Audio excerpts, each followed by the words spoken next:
Bonjour et bienvenue à vous, chers amoureux de la programmation, dans cette nouvelle vidéo dans laquelle nous allons voir la suite de la notion de pointeur. Alors, dans la vidéo précédente, on s'était initié à la notion de pointeur et ce qu'on avait eu à voir, on avait vu comment est-ce qu'on pouvait déclarer une variable pointeur. Genre, pour déclarer une variable pointeur, on mettait le type, on mettait le nom de la variable possédée d'étoiles.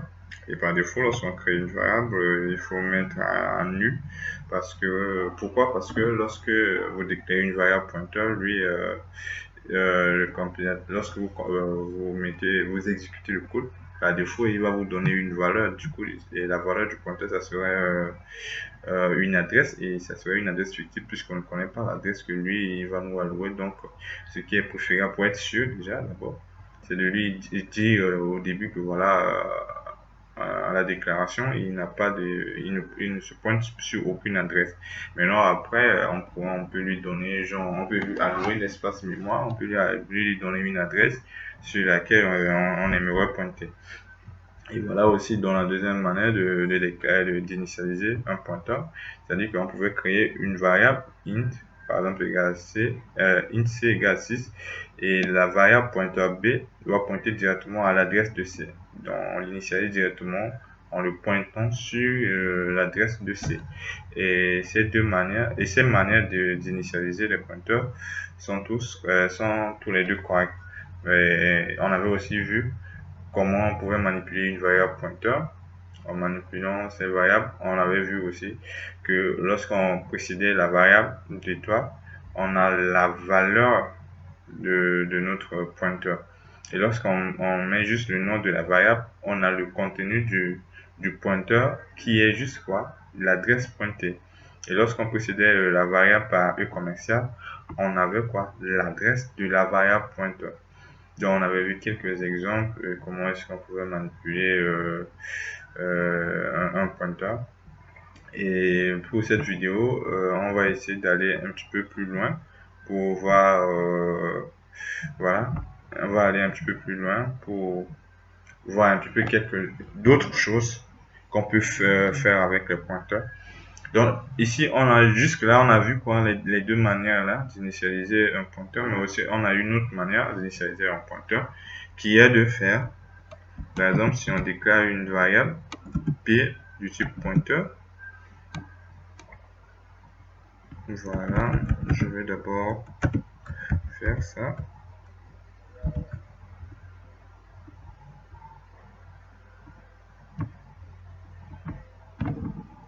Voilà, on peut déclarer une variable pointeur comme ça, p, et on l'initialise comme ça en mettant int malloc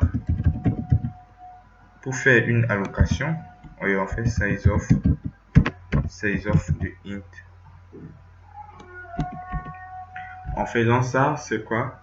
Il va aller créer, genre, il va aller allouer un espace mémoire pouvant sauvegarder ce type de valeur là. Mais ce serait un pointeur. Genre, ce serait une adresse qui peut sauvegarder un int, quoi. C'est-à-dire que dans P, on est en train de donner on donne l'adresse de int, dans l'adresse d'un entier. On donne d'abord à cette variable là le type, et le type doit être quoi?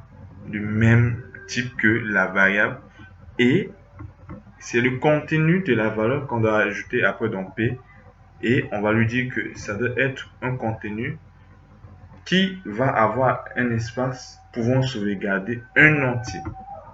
Donc quand on dit un espace pouvant sauvegarder un entier, on ne peut pas mettre ici char, parce que quoi? Il faut que les deux soient uniformes. C'est-à-dire que ici on ne peut pas mettre un char et puis ici on met un int. Non. Lorsqu'on met int ici, ça veut dire qu'on veut faire une allocation par rapport à la taille d'un entier, et la valeur qui doit être à l'intérieur de cette variable doit être un entier. Donc voilà comment est-ce que ça marche cette allocation. Lorsqu'on alloue, voilà. Lorsqu'on veut allouer l'espace mémoire à une variable de type pointeur, voilà. J'agrandis un peu. Voilà. Voilà. On utilise la fonction malloc et on fait, on donne la taille de notre, la taille du type, la taille du type qui va être le type de la valeur qu'on va sauvegarder dans notre variable. Et ici, comme je l'ai dit tout à l'heure, il faut respecter parce qu'on ne peut pas sauvegarder une chaîne de caractères dans une variable type entière. Donc voilà pourquoi il faut bien respecter que le type du pointeur soit aussi le type de ce qu'on a mis dans la parenthèse là.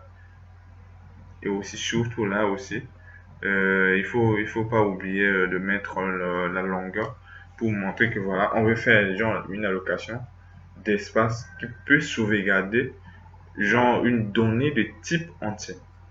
Donc voilà, les amis, une autre manière de pouvoir faire genre l'allocation euh, d'espace mémoire. Donc ici, on peut initialiser. Ça, c'est aussi une initialisation. Donc, on vient d'initialiser, on crée la variable P et on l'a initialisé en lui donnant une adresse, genre qui peut voilà, sauvegarder un entier. Et lui, il va nous trouver juste une adresse comme ça, quelconque. Et maintenant, une fois qu'il trouve une adresse, on peut manipuler l'adresse là en passant par la variable P. Donc, voilà. Pour cette vidéo, ce qu'on va faire, on va essayer de faire on va faire un exercice qui est de déterminer, un exercice qui permet de déterminer si un nombre est premier ou pas. Donc, si vous avez suivi toute la série de la vidéo, vous allez voir qu'on avait eu déjà à faire cet exercice-là, mais sauf qu'on on n'avait pas utilisé les pointeurs. Cette fois-ci, on va faire le même exercice, mais en utilisant les pointeurs. Et on sait que un nombre est un nombre premier si le nombre de ses diviseurs est égal à 2. Donc, on avait l'habitude de mettre le compteur de ses diviseurs égal à 2. Donc, si le compteur de ses diviseurs est égal à 2, alors le nombre est premier. Alors, pour pouvoir faire ça, on va venir sur notre éditeur de texte. Voilà. Donc, si bien évidemment vous avez suivi la vidéo, vous avez vu que on avait eu à travailler, à faire cet exemple-là, de vérifier si notre pointeur marchait en pointant directement le pointeur sur une variable qu'on avait déclarée. Et dans cette fois-ci, on va utiliser la deuxième manière d'initialisation là, qui est de faire int p et ainsi de suite. Donc voilà, on va revenir tout à 0. Ce qu'on va faire, on va créer le pointeur et on va dire que le pointeur, voilà, on va faire int malloc et on va mettre size of du int, voilà. Et le programme doit permettre de créer, de déterminer si un nombre est un nombre premier. Donc il faut savoir qu'on va utiliser après une fonction, on va créer une fonction juste en haut. Voilà. Donc on va d'abord créer la fonction qui va nous permettre de déterminer si un nombre est premier. Donc on va créer la fonction ici. Alors pour vérifier si le nombre est premier, on va mettre genre en retour un int qui sera juste le nombre de diviseurs. Voilà, le nombre de diviseurs. Et dès qu'il nous envoie le nombre de diviseurs, on va vérifier maintenant si le nombre de diviseurs est égal à 2 ou pas. Et si c'est égal à 2, alors qu'est-ce qu'on fait? On dit que c'est un nombre premier. Sinon, on va dire que non, ce n'est pas un nombre premier. Donc, on va à notre pointeur, juste notre pointeur, et puis il va déterminer si c'est un nombre premier. Et à la fin de cette vidéo, on va s'initialiser, nous allons nous initier à ce qu'on appelle la notion des tableaux dynamiques. Parce que quelque part, lorsque vous avez suivi la série de la vidéo, vous avez dû probablement entendre dire que voilà, il y avait deux types de vidéos, deux types de tableaux. Ce que j'avais dit, on avait eu déjà travaillé sur les tableaux statiques, Maintenant, ici, on va s'initier un petit peu à la notion de tableau dynamique, mais ça sera à la fin de la vidéo. Donc, voilà. Une fois que vous êtes là, ce qu'on va faire pour un nombre premier, c'est-à-dire qu'on a un nombre, on vérifie le nombre de ses diviseurs pour voir si c'est égal à 2. Donc, on déclare une variable du type int qui est égal à i, qui va nous permettre de faire le parcours, et aussi un compteur qu'on va mettre à 0 par défaut. Et là, on va aller dans la boucle for et dire i va commencer à 1 jusqu'à i inférieur ou égal, et on avait dit quoi, lorsqu'on met étoile le nom de le nom du pointeur, on a la valeur. Donc voilà, jusqu'à i inférieur ou égal à la valeur, on fait i plus plus, et là on dit, on vérifie si, voilà, if la valeur du pointeur,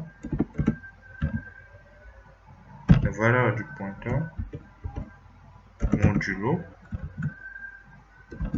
i est égal à 0. Ça veut dire quoi? Le reste de la division de b par i est égal à 0. Alors, on fait cpt++. Donc, chaque fois qu'on a un diviseur de de b, on a un diviseur de b, on compte. Donc, c'est i qui doit parcourir b, c'est i qui va être les diviseurs de b. Et à chaque fois que i est un diviseur, on fait quoi? On compte le nombre de fois qu'on a trouvé le diviseur de b. Et à la fin, on va faire quoi? On retourne juste le compteur. Donc voilà, si vous avez vu la vidéo depuis le début, donc vous avez probablement compris cet algorithme, parce que c'est pas quelque chose de compliqué, c'est juste de prendre une valeur, de déterminer entre 1 et la valeur du nombre de ses diviseurs. Et pour déterminer entre 1 et la valeur, on a dit que i commence à 1 jusqu'à i va atteindre la valeur, et on prend la valeur, on divise par i, puisque c'est i qui quitte 1 jusqu'à, c'est i qui parcourt l'intervalle de 1 à la valeur. Donc c'est i qui doit vérifier, genre comme diviseur, quoi. C'est i qui sera genre les diviseurs de b, les diviseurs probables de b. Donc on divise b par i et on trouve le reste de la division. On compare le reste de la division par 0 pour voir est-ce que voilà, i est un diviseur de b. Donc si le reste de la division est égal à 0, on fait cpt++, et à la fin, lorsqu'on quitte la boucle, on va retourner cpt. Donc quand cpt est égal à 0, est égal à 2, ça veut dire que c'est un nombre premier. Sinon, ce n'est pas un nombre premier. On retourne maintenant dans notre programme ici. Voilà, donc on va faire quoi? On va déjà créé la variable pointeur. On peut directement saisir la valeur. Et on n'avait pas vu comment on pouvait saisir dans une variable pointeur dans la vidéo précédente. Donc ici, c'est aussi le but de cette vidéo. Donc on va aussi voir comment est-ce qu'on pouvait saisir dans une variable pointeur et comment est-ce qu'on peut afficher la variable pointeur. Alors, donc ici, pour pouvoir saisir, bon, comme d'habitude, il faut message d'abord pour demander à l'utilisateur d'entrer une valeur entière. Voilà. Une fois que l'utilisateur nous donne la valeur, on va sauvegarder la valeur dans la variable d, notre variable pointeur. Et comme c'est un entier, c'est pourcentage d. Ici, par contre, on ne va pas mettre e commercial d. Pourquoi? Parce que si on met e commercial d, c'est ici, genre, vous avez vu, e commercial b, le b là, lorsqu'on met e commercial, on a l'adresse là. Et ce qu'on sauvegarde à l'intérieur de l'adresse, c'est une adresse. Donc du coup, ici ça ne peut pas marcher, parce que ici quand on demande une valeur entière, il saisit la valeur entière, et la valeur entière ne peut pas être ici à cette position. À cette position, on doit avoir l'adresse quoi de la variable pointée. Donc, en quelque sorte, ici, le contenu de B là même, c'est déjà une adresse. Donc, on ne peut pas saisir une valeur entière ici. On saisit la valeur entière à l'intérieur de cette adresse pointée. Ce qui fait quoi? Ce qui veut dire quoi? Ici, au lieu de mettre E commercial qui est juste sur cette adresse-là, on va mettre B qui va être juste à l'adresse là. Parce que lorsqu'on on saisissait à l'intérieur d'une adresse, on saisissait dans une adresse, comme on avait vu en mettant E commercial, on dit que on va saisir à l'adresse de cette variable. Et or, ici, notre B lui-même, notre D du moins, est une adresse d'une variable, est une adresse du moins mémoire. Donc, lorsqu'on saisit à l'intérieur directement, on saisit à l'intérieur de l'adresse et du coup, on peut saisir une valeur à l'intérieur et on peut aussi afficher.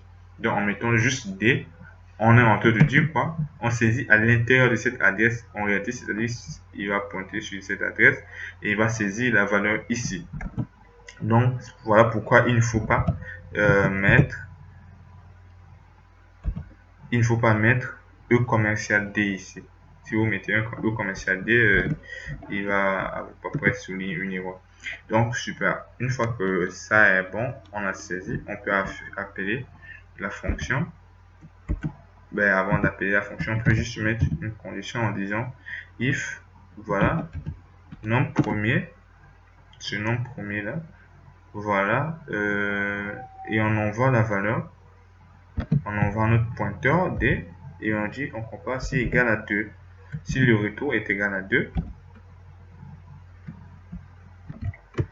si le retour est égal à 2, alors, de nous afficher que, voilà, D est un nom premier.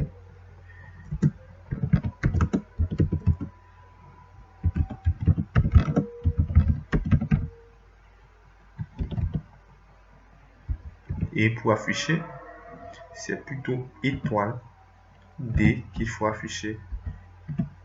Il ne faut pas afficher D. Lorsque vous affichez D, c'est l'adresse qui se trouve dans D. Donc, quand vous faites étoile, c'est pour trouver la valeur de notre variable pointeur. Alors, ici, on va mettre un else et on va dire, dans le else, de nous afficher que voilà, c'est pas un nom premier du tout. Voilà.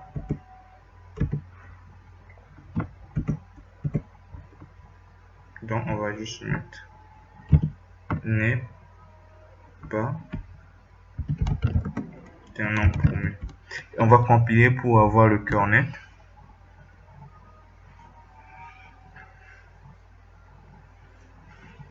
Et on va saisir une valeur. On va saisir une valeur 9. Il dit 9 n'est pas un nom premier. On vérifie avec par exemple 7 pour voir. Il dit 7 est un nom premier. Et donc du coup vous voyez que lorsqu'on manipule les pointeurs, il faut qu'on fasse attention à la manière dont on les utilise. Par exemple ici dans le cas où on faisait la saisie, il faut pas mettre E commercial. On met juste D pour dire que voilà, c'est l'adresse qui se trouve dans la variable D, c'est-à-dire l'adresse pointée là, qu'on va ajouter, genre on va saisir la valeur à l'intérieur. Et lorsqu'on veut manipuler, et puisque ici, lui, la fonction prenait en paramètre un pointeur, donc on envoie juste le D. Et pour afficher, on affiche quoi? Étoile D. Étoile D. Donc voilà comment, les amis, voilà comment est-ce qu'on peut manipuler une variable de type pointeur et aussi l'initialisation de ce pointeur en faisant int malloc. Là aussi c'est ce qui sera beaucoup plus ce serait quelque chose que vous allez avoir à utiliser beaucoup dans votre programme. Et donc si vous maîtrisez ça ici déjà et que vous vous exercez, vous n'aurez pas trop de problèmes dans les choses à venir, parce que après voilà, lorsqu'on va avancer pour voir un petit peu le truc des piles, des fils, toutes ces choses là, vous allez voir que on va utiliser chaque fois, on va utiliser toutefois, beaucoup de fois même, cette manière d'initialiser une variable de ce pointeur-là, c'est ce qui est beaucoup plus utilisé. Donc, je vous conseille de bien de revenir en arrière, de mettre un petit peu l'accent sur cette notion-là, de pouvoir voir et revoir pour pouvoir mieux comprendre cette notion, cette manière de déclarer et d'initialiser une variable de type pointeur. Alors, donc, vous avez vu ici comment est-ce qu'on pouvait manipuler un pointeur. En réalité, ce n'est pas aussi très compliqué que ça. Et ce qu'on vient de faire, c'est quoi? On a créé une seule valeur. On a créé une seule valeur, on a saisi une seule valeur du moins, et on a vérifié si c'est un nombre premier. Maintenant, on pouvait dire dans l'exercice de pouvoir saisir n valeurs, vous voyez, de pouvoir saisir n valeurs et de pouvoir vérifier parmi ces n valeurs tous les nombres premiers, surtout dans ces n valeurs. Donc, pour pouvoir faire ça, comme on avait aussi fait l'exercice comme ça, mais c'était avec le tableau statique. Ici, pour nous initier au tableau dynamique, on va essayer aussi de faire le même exercice, de pouvoir saisir, on saisit n valeurs entières et de pouvoir vérifier les nombres premiers de ces n valeurs entières. Donc, notre code ne change pas. Le fait d'entrer les valeurs et le fait de vérifier si c'est un nombre premier, ça ne va pas changer. Sauf que là, on va avoir le n qui sera le nombre de valeurs qu'on veut saisir. Et là, on va dire, comme d'habitude, on fait un contrôle de saisie. On fait un contrôle en disant do while, de répéter tant que, de faire tant que la valeur est inférieure ou égale à 0. Et là, on va lui dire, voilà, on copie juste ça. On lui demande de donner le nombre de valeurs à saisir. Donc, on crée le nombre de valeurs. Voilà. Et ce qu'on saisit, ce n'est pas D ici, c'est N. Une fois qu'on donne le nombre de valeurs, ce qu'on va faire, c'est de pouvoir respecter et saisir exactement le nombre de valeurs qu'on veut saisir là. Pour pouvoir faire ça, je vais enlever cette ligne. Donc cette fois-ci, on ne va plus saisir seulement une seule valeur. On va saisir, ça sera comme un tableau, mais ça sera un tableau dynamique. Mais qu'est-ce qu'on va faire? On va utiliser toujours cette même variable. Ici, vous voyez que la variable qu'on a déclarée là, ce n'est pas comme un tableau, parce que lorsqu'on déclare, on utilise un tableau statique. Qu'est-ce qu'on fait? On déclare le tableau statique, on lui donnant genre une taille possible. On lui fixant genre une taille possible. Et après, au cours du programme, lorsqu'on va faire les insertions, on peut saisir genre peut-être un ou bien deux enregistrements, pas assez, genre pas exactement au nombre au nombre auquel on a fixé la taille de notre tableau. C'est-à-dire qu'on peut créer un tableau de taille fixe sans, voilà, de taille voilà, possible sans, et qu'on a juste deux enregistrements à l'intérieur. Et lorsqu'on va compiler le programme, ça va occuper l'espace là. Ça va avoir ces 100 adresses là. Ça va avoir les 100 adresses, mais sauf que en réalité, on manipule que deux enregistrements, et du coup, ça rend le programme souvent lourd. Parce que lorsque le programme est en cours d'exécution, tous ces 100 cases-là sont genre allouées au tableau, et on n'utilise que deux.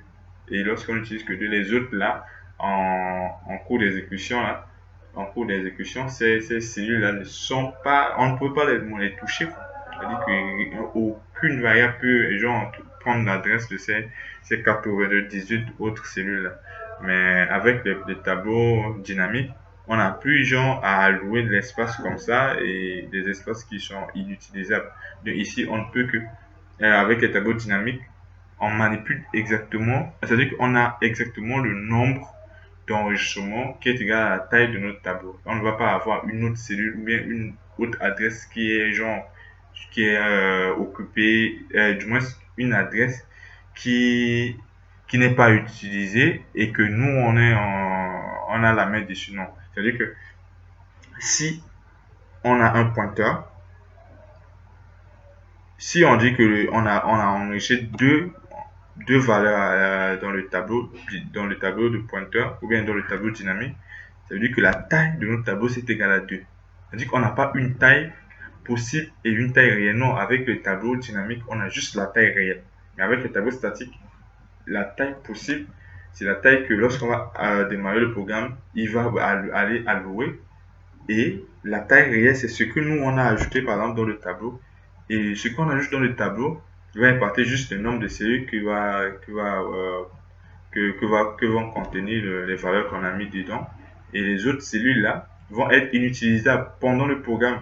Et tant que le programme est en cours d'exécution, on ne peut rien insérer à l'adresse des autres cellules-là. On ne peut pas les utiliser, puisqu'on a juste deux enregistrements dans un tableau de 100 cellules, dont les 98 autres ne seront pas utilisés. Et il s'agit qu'aucune valeur ou bien aucune chose va aller à cette adresse-là lorsque le programme est toujours en cours d'exécution. Mais avec le tableau dynamique, on n'a pas ce genre de problème. Donc du coup, ça rend le programme beaucoup plus rapide. Et quand le programme est beaucoup plus rapide, voilà, on est un peu content. Et voilà, un petit peu, c'est comme ça que on peut faire un petit peu les codes optimales. Donc, pour pouvoir faire ça, et dire qu'on va utiliser cette variable pointeur d comme étant un tableau, ce qu'on va faire, c'est d'abord d'entrer dans la boucle, puisque on veut saisir n valeurs. Donc, on va déclarer par exemple une variable i. Voilà. Donc, on va dire que i va commencer à 1 et i va aller jusqu'à n. Et on va faire un i++. Ouais, c'est vrai que je n'ai pas encore déclaré i. Donc, je vais juste venir ici mettre i.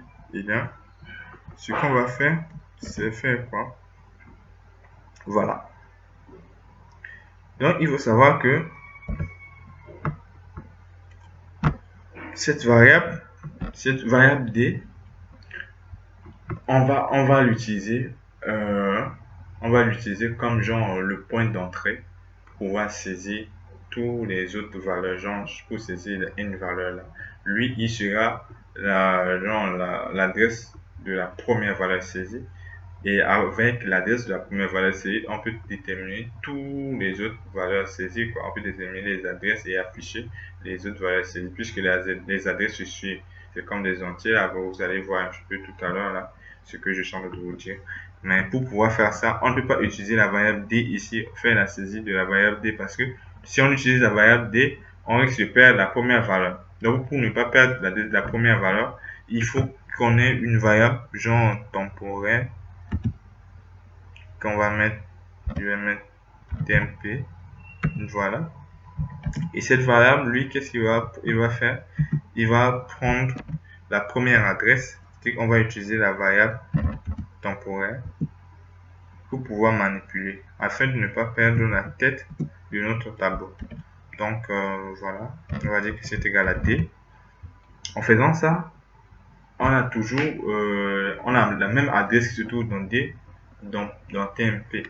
Mais on peut modifier tmp jusqu'à bon, modifier le contenu. Voilà, on peut modifier le contenu et tmp va nous servir de pouvoir saisir les n valeurs. Et une fois qu'on a saisi les n valeurs, pour pouvoir afficher, on peut commencer à d et on peut aller jusqu'à tmp et on affiche. Parce que comme je vous disais, là, les adresses ici vont se suivre. Mais non, pour pouvoir saisir ici, c'est plutôt simple. Comme on avait saisi dans D, on peut saisir aussi dans TMP. Et quand on saisit dans TMP, vous allez voir ici, on met TMP, on ne met pas E commercial. Voilà, comme on avait fait avec P, avec D du moins.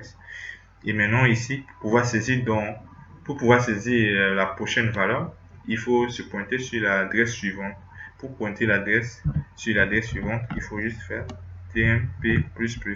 Faisant tmp++, il va se pointer parce que les adresses, comme je vous dis, normalement les adresses vont se suivre. Et quand les adresses se suivent, la première adresse est là. Quand on fait genre la variable +1, on se pointe sur la deuxième adresse, sur l'adresse qui se suit. Bon, ici, c'est vrai que les adresses ne suivent pas, Mais en réalité, c'est comme ça que ça se passe en mémoire. Donc, vous allez voir que les adresses vont se suivre.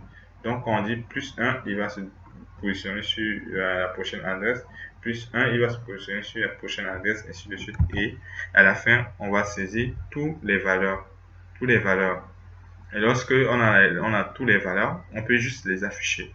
Et pour afficher toutes les valeurs, ce qu'on peut faire, on fait toujours la même boucle. C'est-à-dire que ici, on a juste fait la saisie. Maintenant, ici, pour pouvoir afficher, ici, ça, cette structure conditionnelle, c'est pour tester juste un nombre. Maintenant, pour pouvoir tester tous les nombres, il faut qu'on entre dans la boucle. Voilà, for i égale 1 jusqu'à i strictement inférieur à n, i plus plus.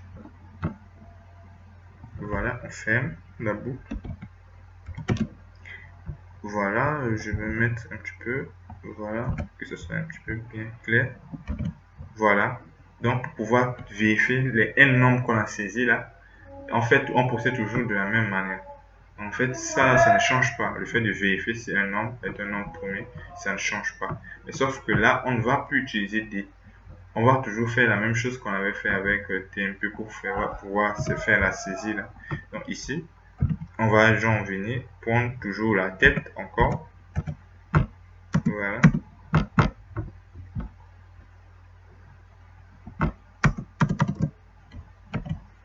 TMP, et ce qu'on va faire ici, c'est TMP plutôt que D.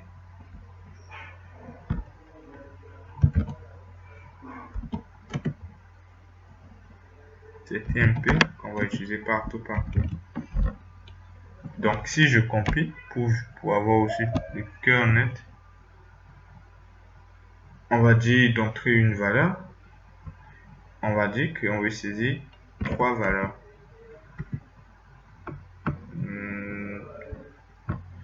Par contre, le n qu'on avait déclaré, c'était un entier.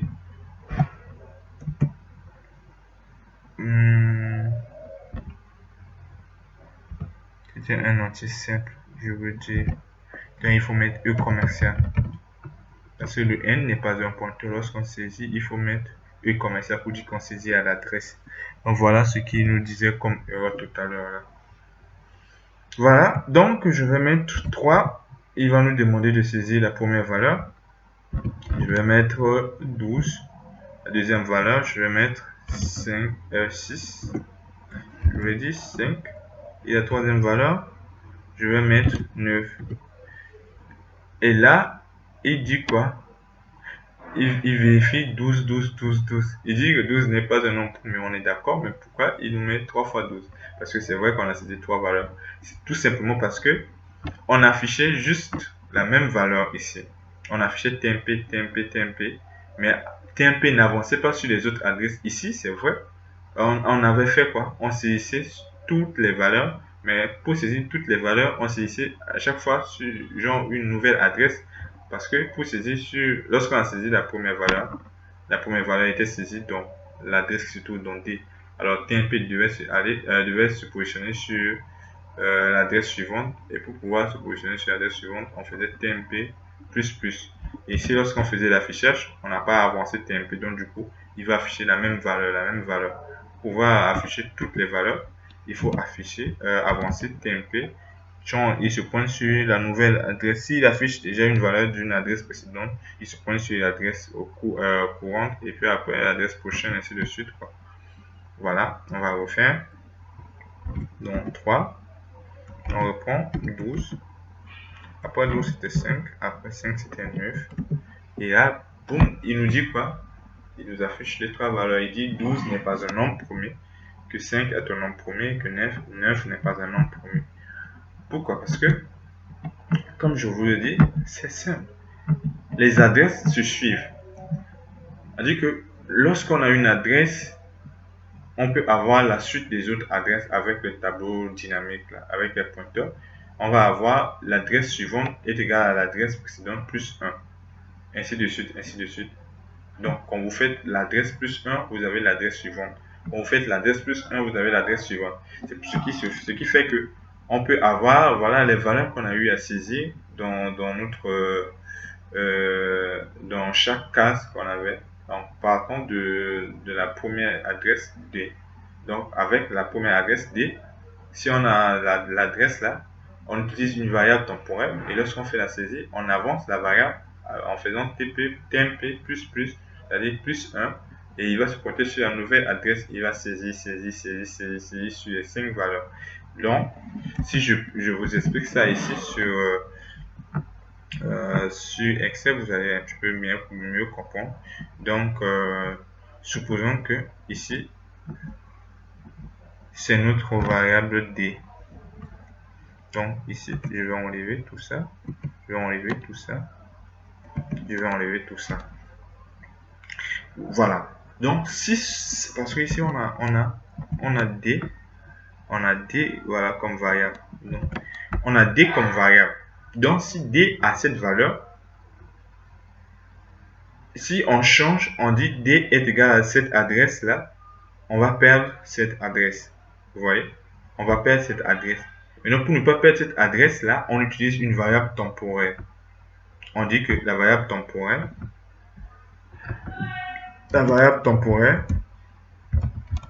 est égale D. Ce qui fait que quoi?